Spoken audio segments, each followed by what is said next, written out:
Educação em Destaque. Seu programa semanal de informações sobre educação.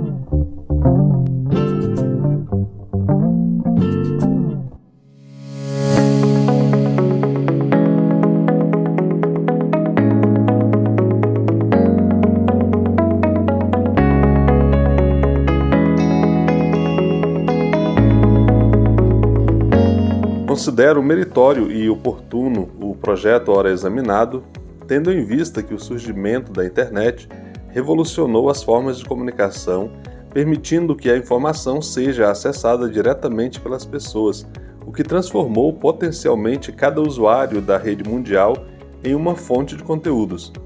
O modelo ponta a ponta da internet permite que o fluxo de dados e conteúdos circule mais livremente, fomentando os direitos de liberdade de expressão e incrementando o acesso à informação. A liberdade na internet, embora propiciadora da sociedade em rede e concretizadora de vários direitos fundamentais, traz consigo algumas externalidades negativas. Uma delas são as notícias falsas, ou como tem sido comumente chamada, as fake news. A informação ubíqua gerou escassez de audiência, sendo cada vez mais necessário que os conteúdos consigam, de alguma forma, capturar a atenção do público. Nesse sentido, notícias falsas, clickbaits, são instrumentos cada vez mais utilizados. Fecha aspas. Este é um trecho do voto do relator, deputado Orlando Silva, do PCdoB de São Paulo, para o projeto de lei 2630 de 2020, conhecido como o projeto das fake news. Olá, eu sou Francisco Domingos e este é o podcast Educação em Destaque, o seu programa semanal de informações sobre educação direto de Brasília.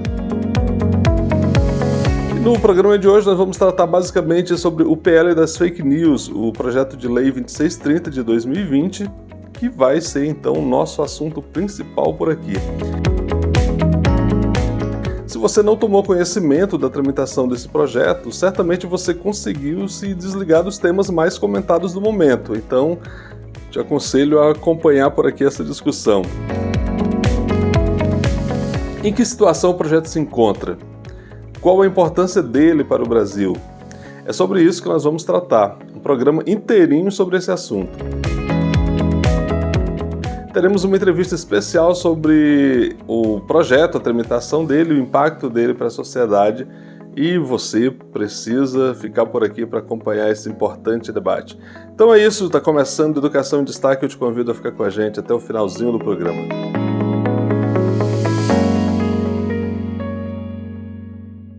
Câmara discute PL das fake news. É isso, então, a Câmara dos Deputados aprovou na terça-feira, dia 25, por 238 votos a 192, o pedido de urgência para análise do PL das fake news.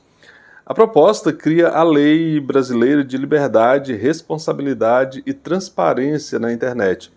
Após o acordo anunciado pelo presidente da Câmara dos Deputados, o deputado Arthur Lira, os líderes decidiram votar a urgência da proposta e deixaram a análise do mérito para a semana seguinte, que seria essa primeira semana de maio, que acabou agora. A medida foi articulada para que o relator, o deputado Orlando Silva, pudesse negociar as mudanças propostas pelos partidos. Em meio a muitas polêmicas, o PL das Fake News aguarda a votação dos deputados desde junho de 2020, quando ele foi aprovado pelo Senado. Só para lembrar, esse é um projeto de autoria do senador Alessandro Vieira, que é do PSDB de Sergipe. Na ocasião, o texto seguiu para a Câmara, onde mudou quase completamente. Então, o relatório apresentado pelo deputado Orlando Silva, ele já está bastante alterado em relação à proposta original do senador Alessandro Vieira. No ano passado, parlamentares rejeitaram a votação em regime de urgência por apenas 8 votos e voltou então ao estágio em que precisa transitar por comissões ou grupos de trabalho específico. A aprovação de urgência fez com que o texto pudesse ser encaminhado direto para o plenário da Câmara, não precisando passar por comissões. Então, esse é o sentido da urgência quando ela é aprovada, porque aí o texto não precisa mais ser apreciado nas diferentes comissões com as quais ele se relaciona e já vai direto para a apreciação em plenário. E nessa terça-feira, dia 2, o presidente da Câmara, Arthur Lira, decidiu retirar de pauta a votação do projeto, e isso porque ele entendeu, ou melhor, ele atendeu um pedido ali do relator do projeto, o deputado Orlando Silva. A proposta estava prevista para ter seu mérito analisado naquela sessão do dia 2. E o pedido do relator acontece após uma sequência de polêmicas envolvendo o texto da proposta. Vamos ouvir então o relator, o deputado Orlando Silva, sobre o pedido de adiamento da votação. Presidente, eu considerando a pauta que prevê a votação logo após que nós encerremos o exame desses dois projetos que têm urgência constitucional, é o projeto de lei 2630, cuja urgência foi aprovada na semana passada, eu queria levantar uma preocupação para Vossa Excelência. Eu fiz agora há pouco uma reunião com a bancada do Podemos. Um pouco antes, uma reunião com a bancada do Partido Solidariedade. Tive um pouco antes o encontro, presidente, com representantes da bancada do Partido dos Trabalhadores. E tenho recebido uma série de propostas para inclusão no parecer publicado na última quinta-feira. Um parecer que cumpriu o prazo definido pelo Colégio de Líderes e que permitiu que as diversas bancadas pudessem conhecer o conteúdo da primeira volta de conversas, presidente, com as diversas bancadas aqui dessa casa. Como o senhor sabe, no parecer publicado quinta-feira, eu retirei a ideia de termos uma entidade autônoma de supervisão. E especulamos hoje, durante todo o dia, sobre alguns caminhos alternativos para que a lei tenha um mecanismo de fiscalização e de que se faça cumprir a lei, aplicando inclusive sanções. Mas ocorre, presidente, que mesmo após todos esses encontros e ouvindo todas essas bancadas, nós não tivemos, eu assumo como a minha responsabilidade de relator, tempo útil para examinar todas as sugestões. Eu gostaria de fazer... De liderança do PL, senhor presidente.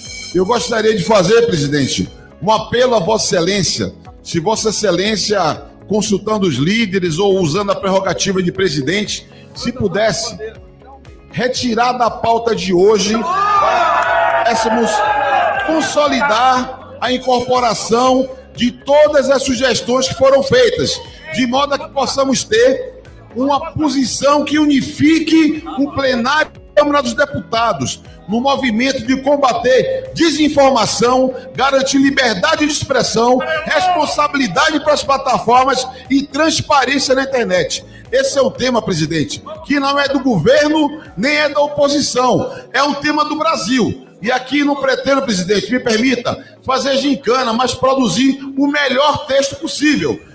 Por isso faço o apelo a Vossa Excelência. Eu sei que hoje, na reunião dos líderes, a maioria das bancadas sinalizou que votássemos hoje. Mas como relator, quero fazer apelo a Vossa Excelência para que tenhamos tempo de produzir o resultado que unifique o plenário da Câmara dos Deputados. Muito obrigado, presidente.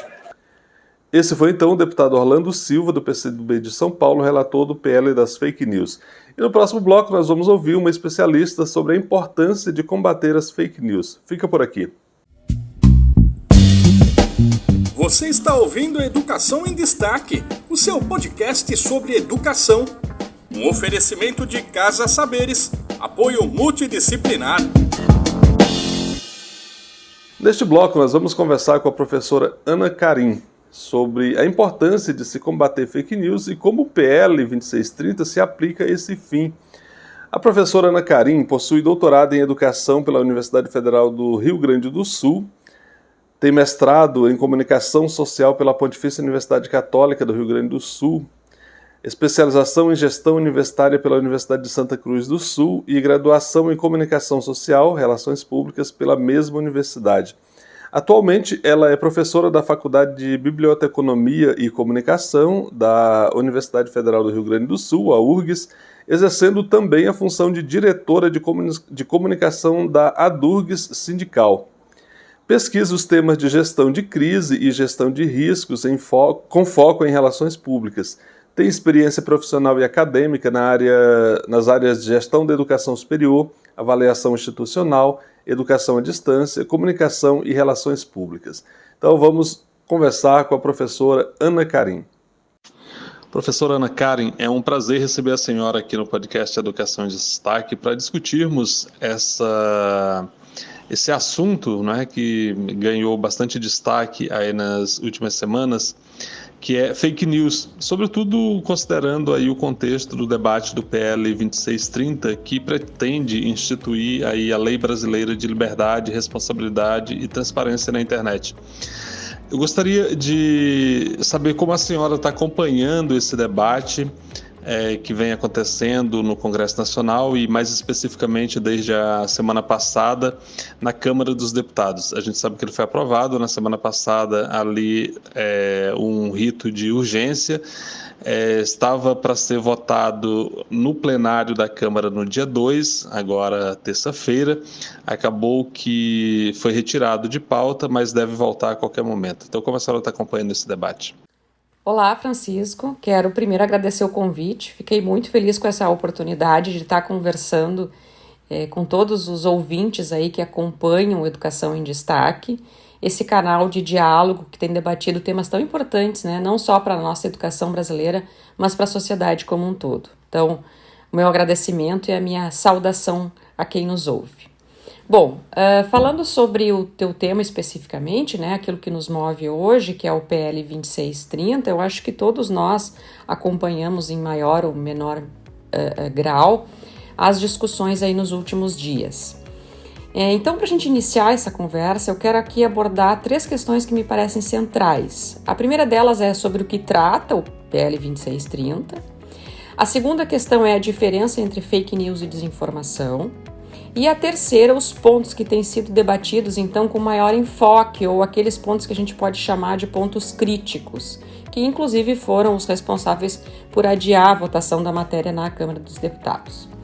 Bom, sobre a primeira questão, então, os principais pontos da lei, gostaria de destacar que ela trata, como o próprio título enfatiza, de 3 pontos fundamentais: liberdade, responsabilidade e transparência na internet.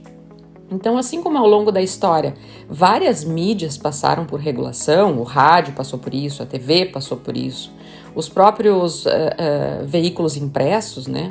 A gente não pode permitir que a internet seja essa terra de ninguém, como muitos têm chamado. Então, essa regulação ela é necessária e o PL vem nesse sentido.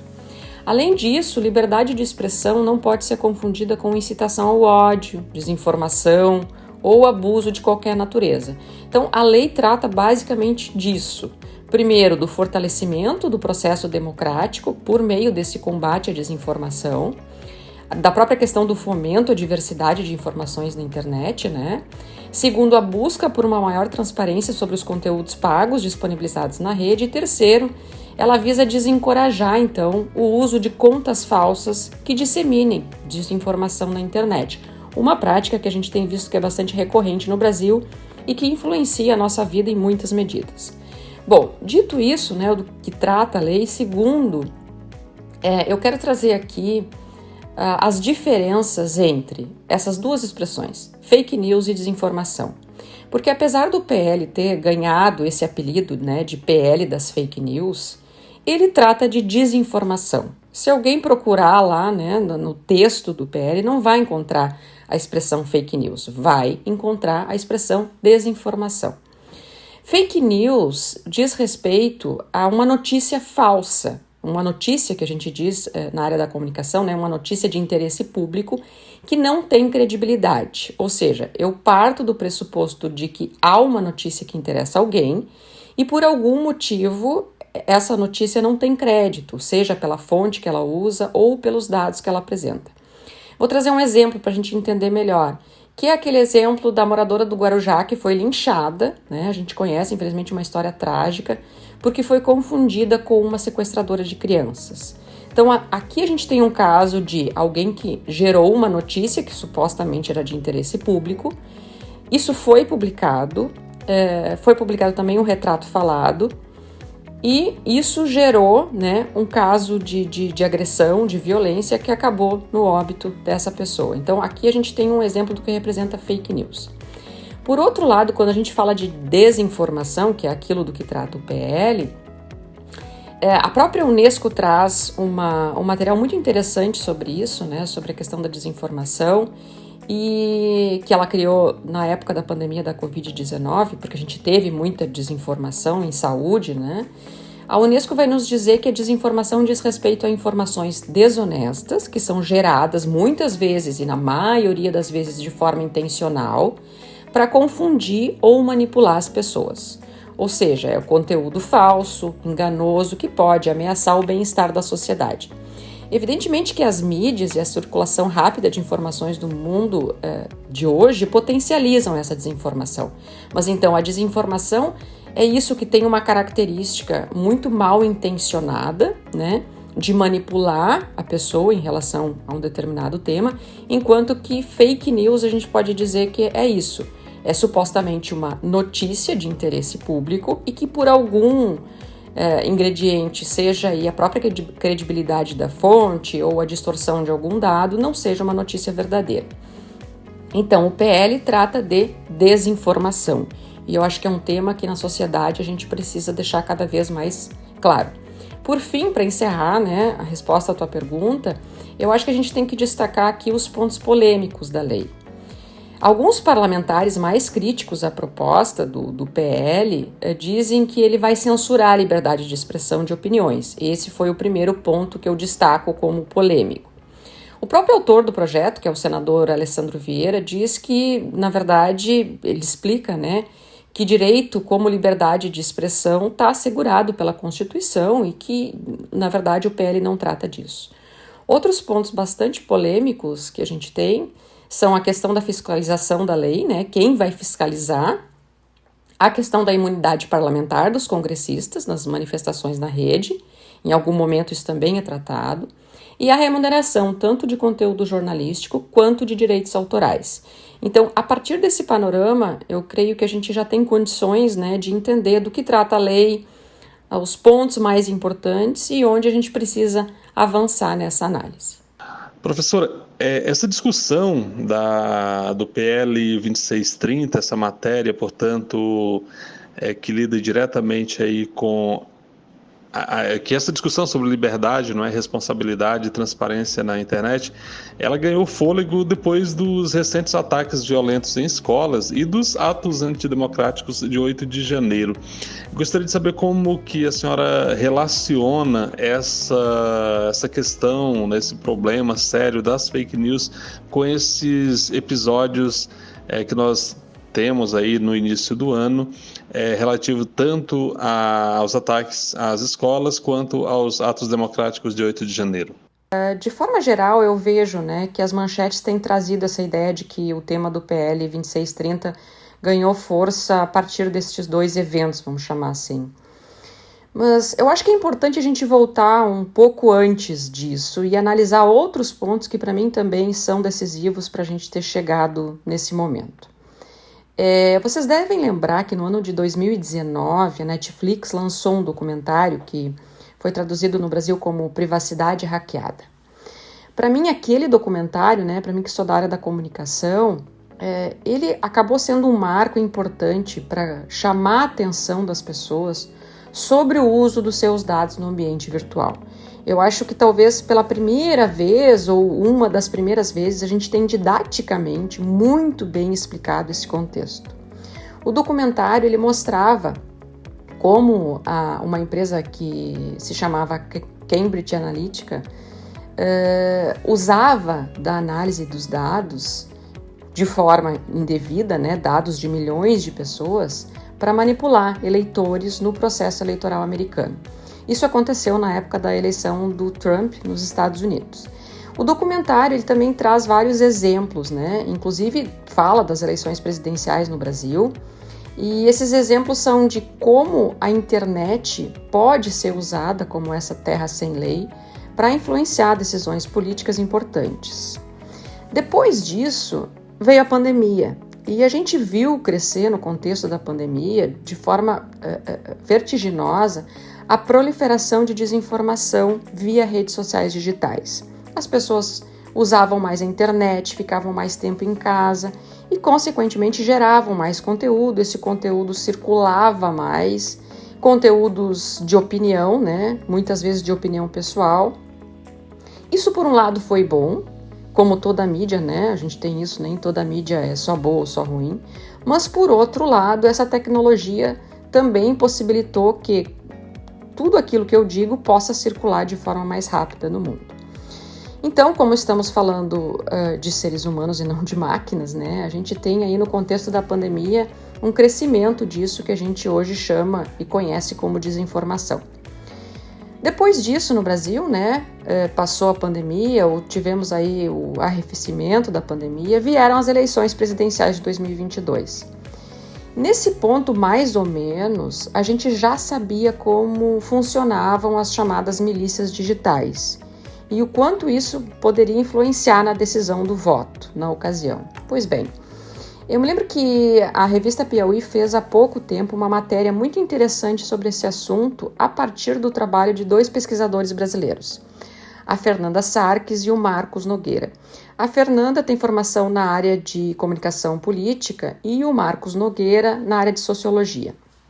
Eles fizeram um mapeamento da extrema-direita de Portugal e, baseados nessa experiência, eles trouxeram à equipe da campanha do então candidato Lula uma proposta de replicar esse estudo no Brasil e fazer isso em relação à extrema-direita brasileira. Bom, em resumo, a reportagem é muito interessante, recomendo a leitura, né?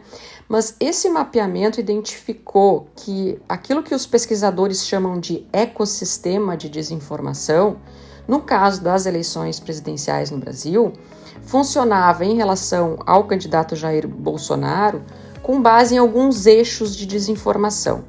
Esses eixos eles vinham através de temas como violência e criminalidade, religião e costumes, que foi uma coisa muito presente nas eleições, descrédito do próprio sistema eleitoral, que era um discurso recorrente, né? E a agenda socioeconômica. Então, nesses temas, eram os temas que os robôs atuavam gerando desinformação e tentando influenciar pessoas como eu, como tu, Francisco, enfim, como a nossa tia, a nossa avó, em relação a decisões de voto. Identificado isso, e esse foi um processo de pesquisa, né, baseado em dados, se iniciou aquilo que a gente viu durante o processo eleitoral, que foi a judicialização dessa desinformação. Ou seja, os advogados identificavam aquilo que era desinformação, entravam com um pedido de remoção desses conteúdos da internet e, bom, todos nós conhecemos essa história. E todos devemos lembrar, né? Várias idas e vindas ao próprio STF na época. E eu acredito que nesse momento, talvez pela primeira vez, de forma mais científica, ficou claro que a desinformação ela pode ser combatida e regulada e que essas mentiras publicadas sobre o pretexto da liberdade de expressão podem sim ser identificadas e removidas dessa arena pública, né, que é a internet. Na sequência disso, então, Francisco, vem esses outros 2 eventos que tu menciona, né? Tanto o ataque às escolas quanto os atos antidemocráticos do dia 8 de janeiro. Mas, de forma geral, a sociedade ela vem num crescente de perceber que esse ambiente digital ele precisa de uma regulação. E isso é importante para que a gente tenha autonomia nas nossas decisões, nas nossas escolhas, e que essas escolhas sejam baseadas em informações verdadeiras. É até estranho e é redundante a gente falar informação verdadeira, porque do ponto de vista científico, na comunicação a gente estuda isso. Se eu dou alguma coisa o nome de informação, ela já deve ter como premissa fundamental a questão da verdade, né? Então, é essa informação verdadeira que deve pautar as nossas decisões, seja na eleição do condomínio, prefeito, governador, presidente, enfim. Informação é isso que impacta diretamente na vida das pessoas em sociedade, que dita os rumos da nação. E a gente não pode ser ingênuo em relação a esse tema. Por isso, a discussão do PL 2630 deve passar de forma ampla por todos os setores da sociedade. Professora, a gente sabe que o ambiente político brasileiro vem polarizado já há bastante tempo e a disputa eleitoral para a presidência da República ali no ano passado não encerrou, não é, esse ambiente de polarização. Em relação ao PL das fake news, o PL 2630, nós temos defensores da proposta que dizem que a nova lei vai melhorar o combate à desinformação, ao discurso de ódio e a outros conteúdos criminosos no ambiente digital, enquanto que os opositores apontam riscos de as novas regras ferirem a liberdade de expressão.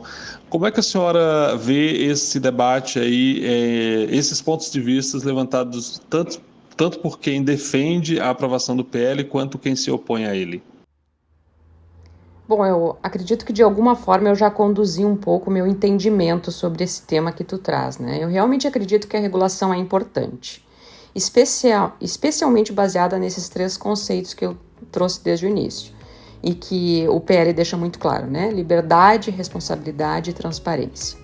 Liberdade de expressão não significa que as pessoas podem propagar discurso mentiroso, discurso de ódio, raiva nas redes sociais. A gente não pode cair nessa armadilha de pensar superficialmente essa questão. Não é uma relação direta, eu posso falar tudo que eu quero e se eu não posso falar tudo que eu quero, isso significa que estão cerceando a minha liberdade. Não, não é assim que funciona. Então, vamos voltar à questão que tu trouxe anteriormente do ataque às escolas, né?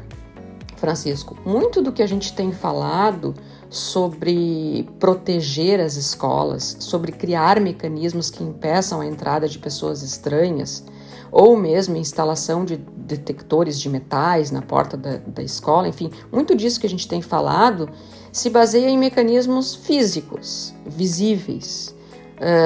Ou seja, se eu impedir que as pessoas entrem na escola, nada vai acontecer de mal. E não é assim, porque as escolas não são ilhas. Se a gente quer efetivamente tratar o problema da violência na escola, ou como queira chamar, da paz na escola, né, do ponto de vista negativo, aliás, positivo, a gente tem que tratar da origem, que é a própria questão da violência em sociedade. Da própria questão do discurso de ódio que a criança escuta em casa e que reproduz em todos os ambientes, inclusive no ambiente escolar. E a internet, ela acaba tendo um papel importante na circulação desses problemas, né?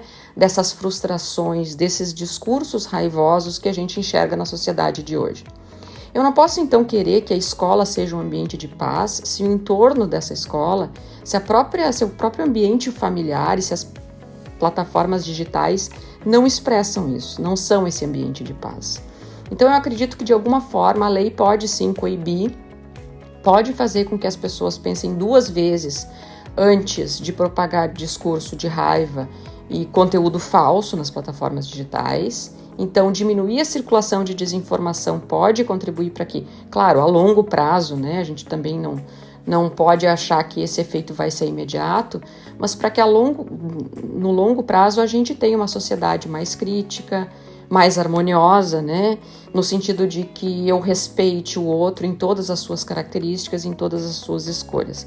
Isso leva tempo, evidentemente, mas a gente precisa evoluir. E eu acho que o PL, nesse sentido, já me mostra algum horizonte dessa evolução. Bom, já quanto aos conteúdos criminosos que tu fala, aquilo que é crime precisa ser tratado como crime e precisa ser punido. Quantos casos recentes a gente tem visto, por exemplo, né, e acompanhado aí na mídia sobre estupro digital entre crianças e adolescentes. Então nós precisamos punir isso de forma muito rigorosa. Não é possível que, com tantos recursos que a gente tenha hoje de rastreamento na internet, esses crimes cibernéticos fiquem impunes. Então, fiscalizar e punir, visando a liberdade, a responsabilidade e a transparência, eu acho que são coisas que nas quais a lei pode ajudar de forma bastante significativa. Quando a gente imagina aprovado um projeto como esse que tenta criar aí um ambiente mais civilizado, não é? Para comunicação na internet, uma das questões que se coloca é quem vai fiscalizar a aplicação dessa lei. E isso também tem sido objeto de debate aí entre quem defende a aprovação do PL e quem se opõe a ele. Inicialmente se sinalizava aí com a criação de um órgão que chegou até, sob o ponto de vista dos críticos, ser considerado o Ministério da Verdade, e o governo, quer dizer, o relator da proposta, o deputado Orlando Silva, do PCdoB do Estado de São Paulo acabou retirando isso e hoje se considera ali a possibilidade de que a Anatel venha cumprir esse papel de fiscalizar a aplicação da lei. Como é que a senhora vê essa questão? Esse é um dos pontos polêmicos, né, do PL e, sinceramente, eu acho que é um dos pontos polêmicos sobre os quais a gente menos tem resposta nesse momento. Eu não sou nem favorável à criação daquilo que se denomina Ministério da Verdade, tampouco fiscalização via Anatel. Acho que as duas vias, nesse momento, não se mostram muito efetivas. Criar um Ministério da Verdade me parece que não faz sentido, até porque isso poderia ser confundido até com censura, né? Como a história do Brasil nos mostra. Quanto à Anatel, bom, a função dela é regular o setor brasileiro de telecomunicações, e isso se dá basicamente hoje através da fiscalização de conflitos entre operadoras, consumidores. Então, a menos que a gente crie outras funções para a Anatel, também não me parece ser o melhor caminho do ponto de vista de fiscalização da lei.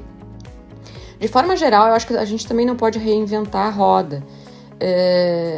Acho que é possível a criação de alguma agência reguladora, exemplo do que já existe em outros países no mundo, né? Acho que a gente precisa se espelhar também naquilo que está acontecendo de forma positiva em outros lugares. Alguma agência reguladora que acompanhe, que fiscalize o andamento da lei. Não sei se essa agência seria a quem ela estaria vinculada, eu acho que isso precisa também ser discutido, né? Esse assunto precisa ser debatido com a sociedade. Além disso, uma coisa é aprovar o PL e a outra é fazer com que a lei cole no cotidiano da sociedade, porque a gente sabe que tem leis que colam muito rápido na nossa vida e outras nem tanto, levam um tempo. Então, não é só criar uma instância reguladora, fiscalizadora, mas eu acho que é fundamentalmente a gente trabalhar com a importância dessa lei, no sentido de que todos, né, como cidadãos, de que somos responsáveis por ajudar e fazer com que ela se cumpra, de alguma forma aí deixemos a nossa marca, né, em relação ao cumprimento e a fiscalização do que está proposto pelo PL 2630. Professora, um outro ponto que chama a atenção também no projeto diz respeito à remuneração de conteúdo, né? Aí pelas Big Techs. E esse é um ponto bem interessante se a gente considerar como o mundo mudou, né, nos últimos anos. Aí, a esse respeito, tem inclusive uma fala do ator Caio Blá, que eu acho que é interessante a gente trazer aqui. Ele diz o seguinte, abre aspas, quando a profissão dos atores foi regulamentada 45 anos atrás, não existia internet. O ator recebia para trabalhar numa novela, numa série, e isso era exibido uma única vez, ia ao ar e pronto. E hoje em dia, com a internet, o que acontece é que nosso trabalho fica disponível ad infinito, fecha aspas. Então isso foi o que disse o ator Caio Blatt ao canal CNN Brasil. E aí, claro, isso não agrada nem um pouco as grandes empresas dessa área. Inclusive, as empresas aí, as mais afetadas, né, as que a gente chama de Big Techs, nós temos a Meta, que é dona do Facebook, do Instagram e do WhatsApp, o Google, que também é dono do YouTube. Eles dizem que a forma como o PL estabelece essas remunerações obrigatórias pode inviabilizar a oferta de serviços gratuitos como ocorre hoje. Como é que a senhora vê essa questão? Toda nova lei, a gente sabe, né, gera algum desconforto e isso é natural. Toda regulação tem esse tempo de se acomodar na realidade das pessoas e isso não vai ser diferente com esse tema que a gente está discutindo agora. Essa briga das Big Techs tem uma relação, em relação, aliás, à remuneração dos conteúdos, para mim é uma reação bastante natural, num ambiente onde a gente ainda não tem praticamente nada regulado, né? É uma reação protecionista em termos de mercado e eu acho que as Big Techs aí, enfim, estão no seu papel em termos de brigar por isso, mas não são elas que vão determinar a forma como isso vai acontecer. Eu quero chamar a atenção que, recentemente, a Associação Nacional dos Jornais, a ANJ, né, divulgou uma nota sobre esse assunto. Eu acho que vale a pena comentar aqui, eu acho que vale a pena a leitura também. Em resumo, a NJ diz que o PL pode favorecer os produtores na área do jornalismo, ou seja, não posso simplesmente crucificar essa regra, né? E a nota traz o exemplo da Austrália, que aprovou recentemente, se não me engano, há 1 ou 2 anos atrás, uma legislação que prevê esse equilíbrio nas negociações entre as Big Techs e as organizações jornalísticas.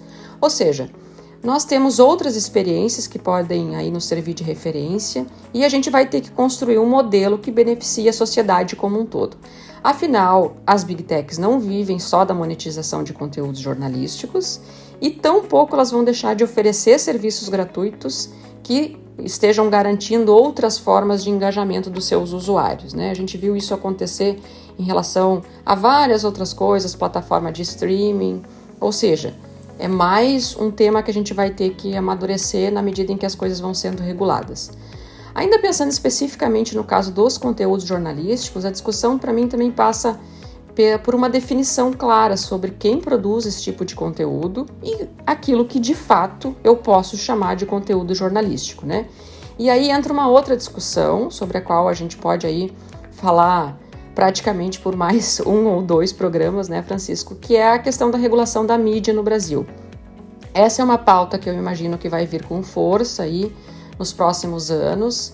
A gente não pode esquecer que esse tema ele precisa entrar no debate de uma forma um pouco mais sistêmica e ampla, ou seja, não é só a visão da grande mídia, do monopólio da mídia no Brasil que tem que debater isso, mas é a sociedade como um toda.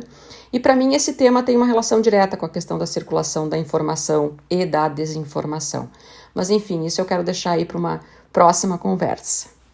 Nós agradecemos então a professora Ana Karim pela sua participação aqui no podcast Educação em Destaque, trazendo um olhar muito mais amplo do que apenas sobre o PL das fake news, nos estimulando aqui a refletir sobre várias outras questões.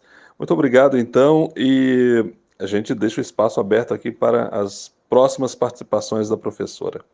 No próximo bloco nós teremos a dica da semana. Voltamos já. Você está ouvindo Educação em Destaque, o seu podcast sobre educação. Um oferecimento à Durgues Sindical, o Sindicato Intermunicipal dos Professores de Instituições Federais de Ensino Superior do Rio Grande do Sul. Vamos à dica da semana.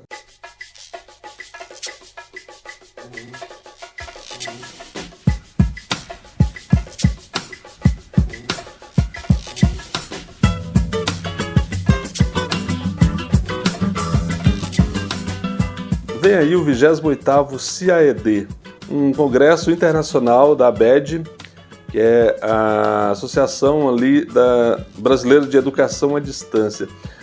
A 28ª edição do Congresso Internacional ABED de Educação à Distância, o CIAED, terá como tema central Educação Híbrida e Hibridização da Educação.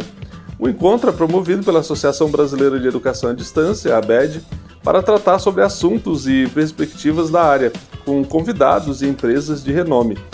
Em 2022, esse evento aconteceu em Fortaleza, com o tema Modelos de EAD, como evitar o instrucionismo e privilegiar a criatividade. De acordo com a organização do evento, abre aspas, neste, que será o primeiro congresso aí a ser realizado após o encerramento do estado de emergência sanitária, decidimos resgatar o tema daquele encontro passado, que foi o último antes de a humanidade ter ingressado nesse inusitado período. Fazemos isso não pela falta de novos possíveis temas, mas pelo aumento em importância, abrangência e diversidade que a hibridização ganhou na sociedade em geral e na educação em particular, a partir da experiência coletiva vivenciada ao longo do extenso período de priorização do distanciamento físico. Parece que acumulamos 30 anos de experiência e não apenas 3. É como se os alunos que agora recebemos pertencessem a uma novíssima geração e a uma outra sociedade, fecha aspas. Então vamos ao serviço desse evento aí que é bem importante. O evento ocorrerá entre os dias 15 e 18 de outubro, acontecerá na cidade do Rio de Janeiro. As inscrições ainda não foram abertas, mas é possível acompanhar o processo pelo site abed.org.br. Então fica atento aí no abed.org.br para fazer a sua inscrição para o evento que acontece ali entre 15 e 18 de outubro na cidade do Rio de Janeiro.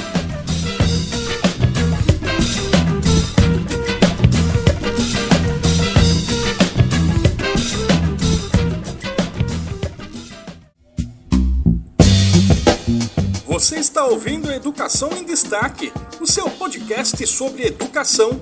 Um oferecimento do Sindicato Nacional dos Técnicos de Nível Superior das IFES, o ATENS Sindicato Nacional.